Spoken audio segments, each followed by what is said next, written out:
proud American for every single reason that stands behind the word American. Vote no. That's my message. This initiative is a piece of trash. Number one, you're not going after the criminals. Number two, you're only hurting the law-abiding citizen. I'm gonna vote no. I don't want it. They're taking away our rights. I believe this is the right thing.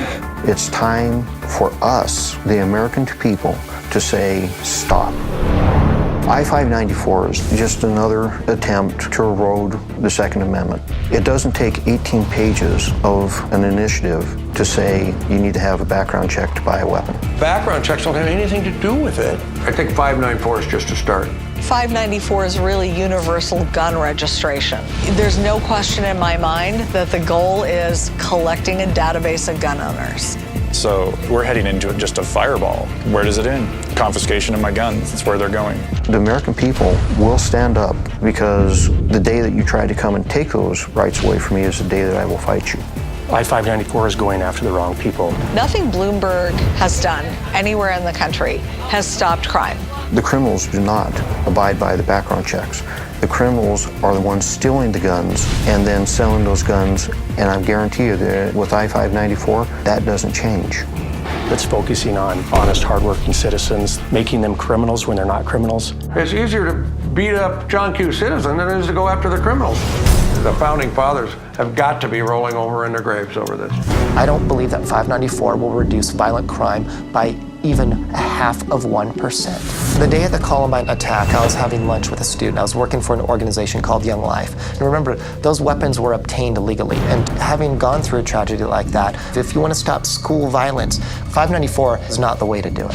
It will embolden, it won't hurt the criminal. Those who say they're American are taking our rights away.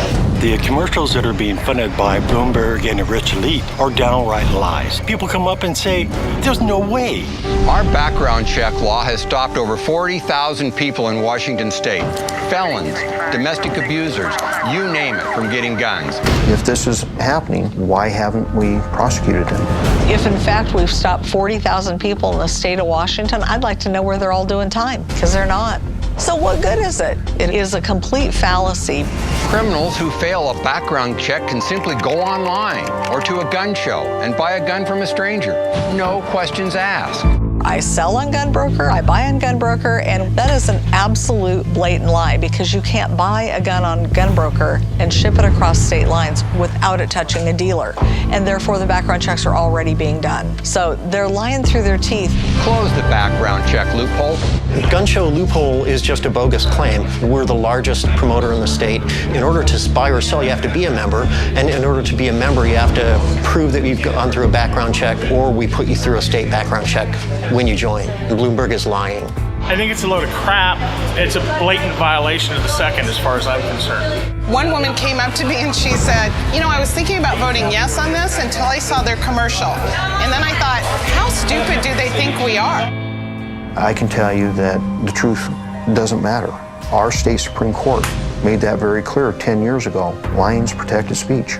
The whole point is it is going to make law-abiding citizens criminals, and it's not going to change criminal behavior. What it's going to mean is if I come with my buddy who I'm coming with tomorrow and I want to let him use my Glock 19, I can't hand it to him and let him use it without filling out the paperwork and paying a fee to the state of Washington.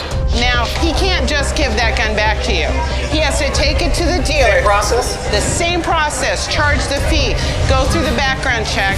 Hold it for 30 days. But I was original owner. Eventually, you'll get your gun back. You can't lend a gun to a friend to go hunting. You can't even go shoot like trap shoot and let your buddy shoot your gun if they pass this law. Handing the gun from one person to the next person is a transfer, and that means it'll make them criminals. The first time, it's a gross misdemeanor. Second time, it's a felony.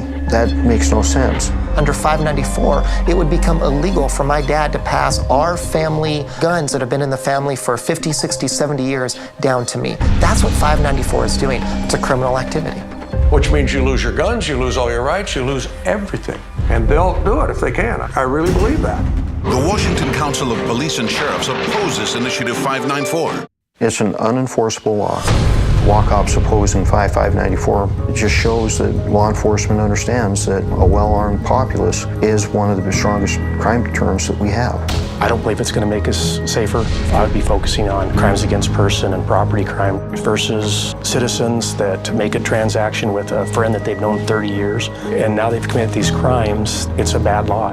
We know that we can't be everywhere for the citizens we protect, and we would never take the right that they have to own a weapon to protect themselves and their family from a criminal. Protect your family, protect your home, protect your rights. Of course, Bloomberg would not be there to protect my family. Bloomberg doesn't care about our safety. Bloomberg is not here for the state of Washington. Bloomberg is here for Bloomberg. If we don't fight back hard, we will see 594 roll across the country. Absolutely, it's coming to your state.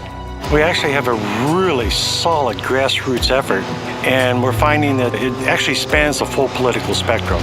This is not just a Republican, by the way. I mean, there are some Democrats that also are not supportive of 594. It sends a message to Bloomberg and everybody else that money just can't buy your vote and our freedoms. I have renewed faith that we are going to be able to beat this thing, that we have the strength, we have the numbers. They may have all the money, but we have the people here on the ground. They are calling me. They're saying, what can I do to stop this? They grab the board, they sign it. My tweets, putting signs out, the whole works. I would say probably 16 hours a day.